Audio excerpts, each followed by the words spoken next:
Magandang balikan itong nangyari dito po sa isang bansa, ano? Itong First Lady ng Sino? Si Admiral?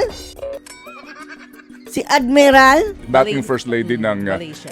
Malaysia. Malaysia pala.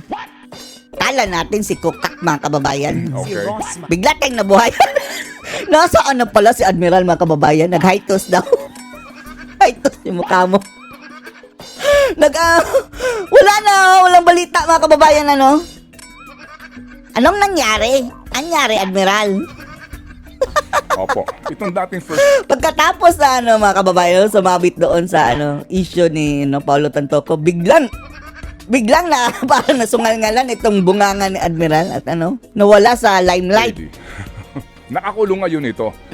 Sana nga ang First Lady na iyon. Hindi lang siya. Yung iba pang First Lady dapat ikulong. Hindi natin sinasabing si Kukak, mga kababayan. Bahala sa buhay niya. Then, 3 counts pa lang po ang kanyang kinakaharap ng graph. So, 10 years bawat count. 30. Mga kapatid, ito po ay may kaugnayan. Hindi pa ito Dito baka 100 counts, mga kababayan. doon sa kanilang wealth fund, no? Na kinasangkutan ng kanyang mister na nakakulong din po ngayon. Opo. Buti Ito nga. ho, yung bribery na nangingialam sa mga kontrata ng gobyerno. Opo. Nung nagkaroon ng prima facie evidence, Prima facie. sinalakay kaagad ang bahay nito eh. At ano ang na-recover sa bahay niya? Opo. Mga alahas, tiaras. 400 piraso ng Hermes bag. Yan. Ang Wow, iba na 400. kabox pa. Oo. Diamond necklace, gold necklace. Grabe yung larang niya, Na no? $1.6 million ang halaga. Tsaka, Yan ang kailangan natin sa ating bansa, mga kababayan. Yung talagang tumutugis dito sa mga kurako. mataki mo tiaras ha? Tiaras talaga. So, Yung parang little crown. Pati ho cash may na-recover dito. Tiara. Kumbaga, ang bilis. Alright? Princess pala Ang siya. bilis po kasi meron ng prima facie evidence na andyan na po ito. So although iba ho ang kanilang panuntunan doon, Dito, mga kababayan, andyan ang ebidensya, no? Sino yung mga nakapirma dyan? Wala eh. Ghost talaga. Zero project, mga kababayan. iba po sila doon, pati sa South Korea. Sa atin, klarong-klaro na. Pati ho doon sa kaso ho sa Batangas, sa pupuntahan natin, iisa-isahin natin yung Si kontraktor BBM pa doon. nga ha? mismo ang nagsabi. Kasi sinasabi daw po na nakakopo ng higit sa 1 billion project ho dyan sa Batangas. Na-identify na po natin to. Salamat po sa ating research team dito na nagtulong-tulong para makuha ito. Mamaya iisa-isahin natin to. Yun, nahuli po. In the act. Ilang dekada pong hintayin natin bago makulong yung taong yon. Wala. Until, mga kababayan, makakalabas lang din. Hindi ba? Kumusta na pala si Napoles, mga kababayan? Grabing kurakutan, di ba? Meron bang nakulong na mga kababayan? Politiko na naiwan doon sa kulungan. Nakalabas. Bumalik pa sa politika. Yung iba, mga kababayan, naging gabinete pa. Oh, Diyos ko, Lord. Na naman, cynical. Kailangan Yung iba, naging senador. na naman ang due process. Cynical Yung iba, natalo dahil sumayaw nga pangit ang ka sayaw. na naman. Oo, pag pinakikinggan namin ng mga sinasabi mo, well, sad reality. Hindi po ba? Oo, Sad gano'ng katagal na reality. naman ang hihintayin natin pag na-lifestyle check, kapag may nakita na Oh, sobra-sobrang makakalimutan. ari-arian sa sinusweldo, kung kagaya ba nung nangyari sa Malaysia ang mangyayari, imposible, Ted Filon. Kasi nga, hindi tayo Malaysia. Tayo ay mga Pilipino. At ang mga Pilipino, parang sanay na sa ganitong issue. Sa South Korea, O mga nga, kapatid. no? Sa ibang bansa, mga kababayan, kapag ganito, napakalaking skandal, mga kababayan. Bumababa na sa pwesto ang leader. Dito, mga kababayan, pakapalan ng mukha. Nakitaan lang Sa ng bagong suot Pilipinas, na makapal ang kwintas, mukha. Oo, yung Diba? VCA necklace. Alright. Na mamahalin. Dito po sa bansa, mga kapatid, ang ating pong salary grade ng mga district engineer ay salary grade 25. Magkano? That's 80,000 pesos a month Tapos, mayroong mga relos na mga, mga kababayan, tag 12 million. sweldo. Alright? Opo. So ngayon, mga Yun na kapatid. yun? Wala nang komisyon? Well, di ba? So pag pinag-usapan natin dito, lifestyle check, na pinagbawal ni Samuel Martires nung siya'y ombudsman. Kasi nga daw nagiging source of extortion at paninirang puri. Yung lifestyle check, alright? Opo. So, ang tanong nga ngayon dito, ikaw na Pilipino na naghihirap, ikaw na nagmamaneho ng taxi mo ngayon, di ba? Ikaw na papunta sa iyong trabaho, Ikaw na nabahaan. Yan talaga. na ang iniisip mo na ngayon, yung bill mo nababayaran. Yung hulugan mong sasakyan, yung bill mo sa kuryente, bill mo sa tubig, pambaon ni Junior, pamatrikula na ng lahat. Yan ang pinoproblema mo. Ano pakiramdam mo dito sa mga pangyayaring ito? Hahayaan mo na lang ba? Palagay ko kinakailangan mag-ingay na po tayo dito. Tayo mga kababayan, no? Tayong nagtitiis dito mga kababayan sa sana mga proyektong natatamasa natin. Yan traffic mga kababayan, resulta yan ng kurakutan. Dahil sana mayroong mga infrastruktura hindi nagagawa. Yung baha, yung mga lubak-lubak na kasada, madidilim na lansangan. Diyan tayo nagtitiis. Serbisyo. Ang gobyernong, ang kupad mga kababayan, ang bagal. Yan ang resulta ng kurakutan. Magkaisa po tayo dito sa pagkondina sa mga bagay na ito kasi inaabuso nila ang pasensya ng mga Pilipino. Talaga namang maiinis kayo. Nung pinanonood ko yung vlog ng batang ito, sabi ko, Oh, nagpe-flex ba? diba? Halaka, Ted Filon. Oh, halaka. Sisikat yun. Magbubura na naman yun ng account. Vlogger pa naman, mga Sa kababayan. isang bansa na binabaha sa tuwing Hindi ba? umuulan.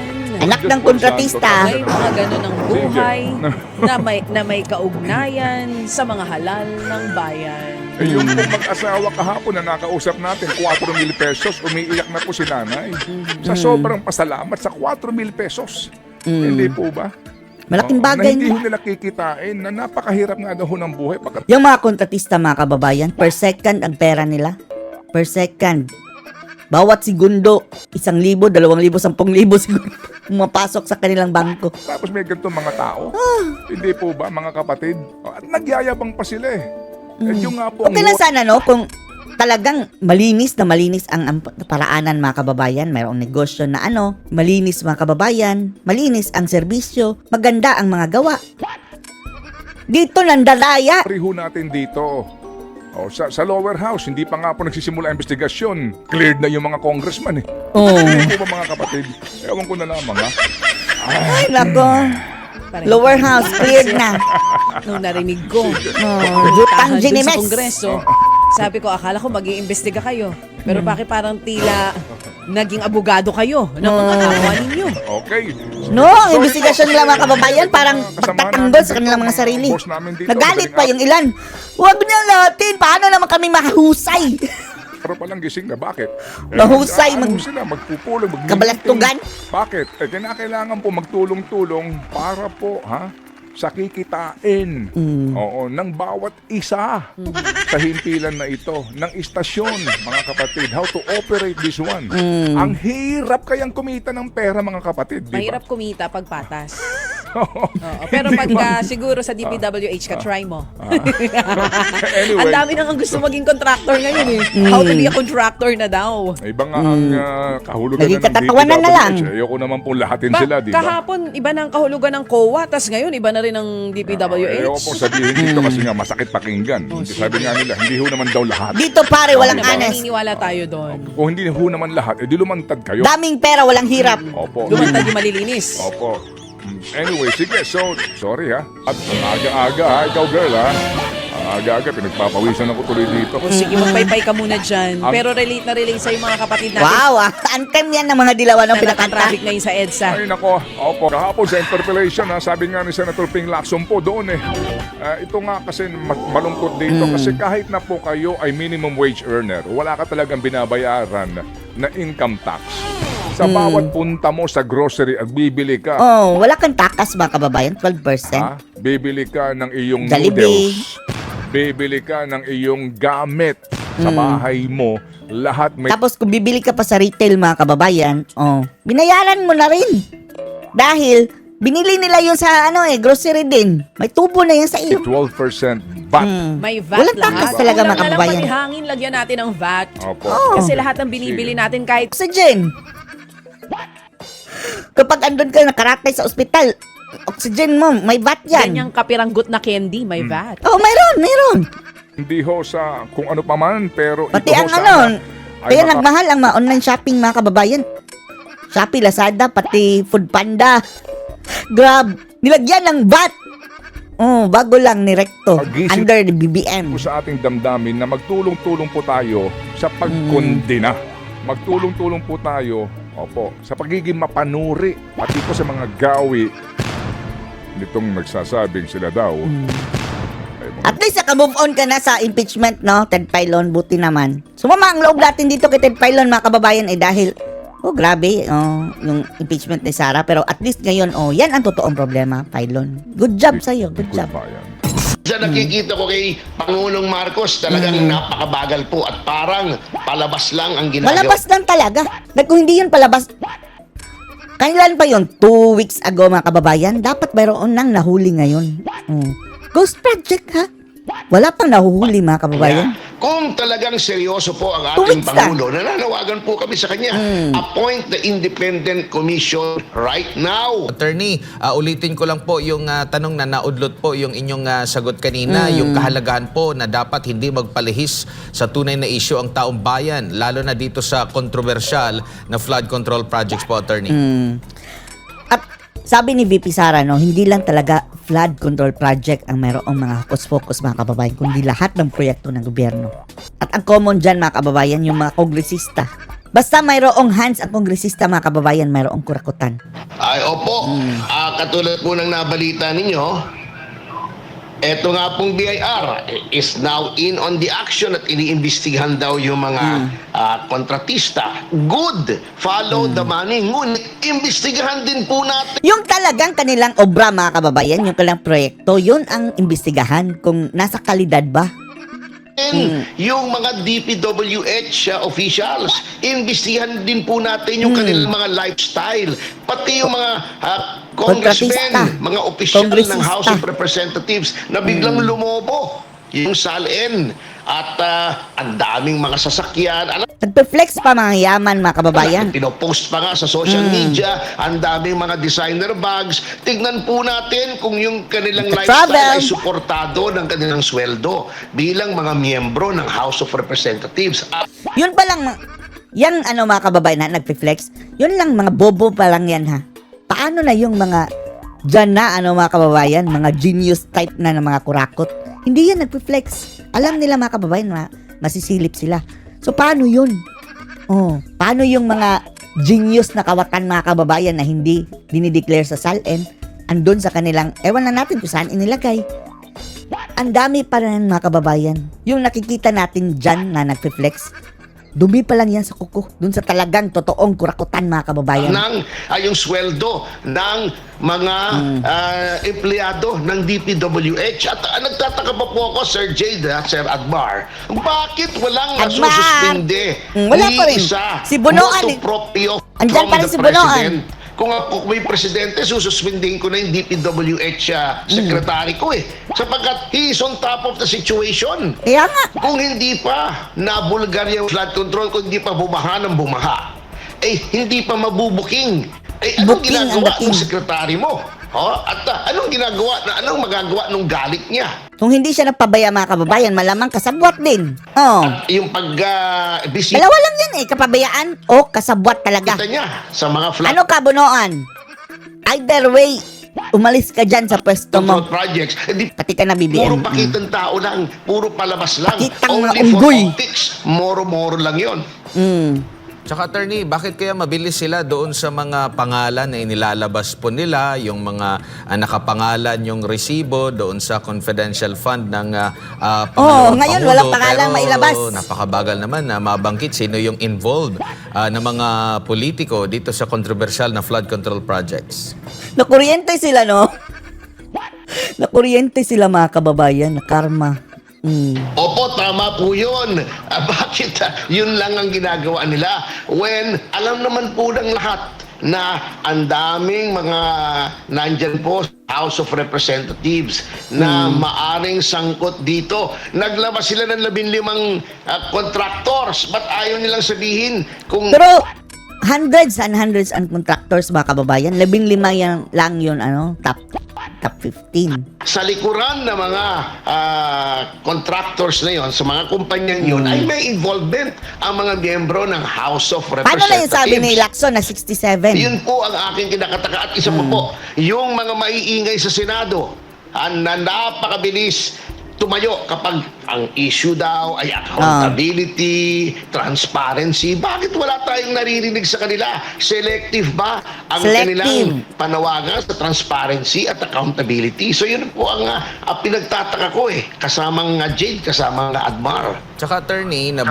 nababanggit na nga nitong si Mayor Benji Magalong ng Mayor for Good Governance at itong si Senador Ping Lacson kung paano yung nagiging hatian sa mismong proyekto na kung ihahambing sa hatian ng mismong politiko o kongresista, kung sino man yung nakatoka dyan, di hamak na mas malaki kumpara dito sa mga kontraktor. Pero ang kontraktor agad ang napapangalanan, attorney. O, dapat naman talaga pangalanan ang kontraktor. Pangalanan lahat. Lahat na mga kababayan. Oo, tama po yan at mabuti na pansin nyo na yan. At yan pong at tungkol kay Mayor Magalong, matagal na pong nagbo-volunteer yan to head an independent commission. Napakaganda po ng reputasyon ni Mayor Magalong. He is the person who sacrificed his ambition to become PNP chief para lamang lumabas yung katotohanan doon sa tinatawag na mabasapano massacre, yung napatay yung SAC 44. And yet, etong ating Pangulo, napakabagal at tagal na po namin nananawagan sa Napakabagal. PDP na i-appoint si Mayor Magalong bilang head ng isang independent commission. Hindi nga namin kapartido yung si Mayor Magalong. Pero aming inirecommend. Ayaw nila mga kababayan dahil mabubuking. Ngunit kahapon lang yata o isang araw, doon lang nag-usap ang Pangulo at si Mayor Magalong at hanggang ngayon wala pa yung sinasabing independent commission. Kung sa Ilocano mabayag ang ating Pangulo, babagal. Attorney, si Jade po ulit po. Umaasa pa rin ho ba kayo sa Partido po Demokratiko Pilipino na may mapapanagot sa ilalim pa rin Ay, ewan lang natin. nitong kautusan ng Pangulong Bongbong Marcos? Puro laban dito sa investigasyon, mga walang flood, aksyon. dito sa flood control projects. Umaasa po kami, syempre po, yan ay para sa ating bayan, sa Balita namin, aalis naman ng bansa si BBM mga kababayan. Ayun. Ang laki ng problema sa ating bansa. Nagliwaliw na naman doon sa mga kababayan para manghikayat na naman ng investor. Anong mahihikayat mo dyan, BBM? Aanurin lang ang kanilang investment. kanalan lahat. Ngunit, sa nakikita dyan sa ko kay bao. Pangulong Matapon sa ilog ang pera. Boom. Marcos, talagang napakabagal po at parang Makupad. palabas lang ang ginagawa niya. Kung talagang seryoso PR. po ang ating Pangulo, nananawagan po kami sa kanya, appoint the independent commission right now. Right Ilagay now. nyo bilang chairman si Mayor Magalong at punuin nyo po yan ng mga tao, ng mga retired, ng mga justices na Ano siya Mayor siya mga kababayan. walang Paano yan? kinikiligan. Kasi may mga retired justices na namumulitika, wag po yun. Mga retired justices na Si Carpio na yan. parehas, mga retired military officers na talagang parehas. At yan po ang inyong pag-imbestiga. Ngunit ang aming pag-asa na lamang ay nandito nga po sa Blue Ribbon Committee ni Senator Rodante Marcoleta. Buti na lang andyan si Senator Marcoleta. Ang magkaroon ng resulta upang magkaroon ng mga bagong batas na ang layunin safeguards. ay hindi na po maulit yung ganitong klase ng anomalya. Ayan mga kababayan, ano masasabi niyo dito? Post your comments below.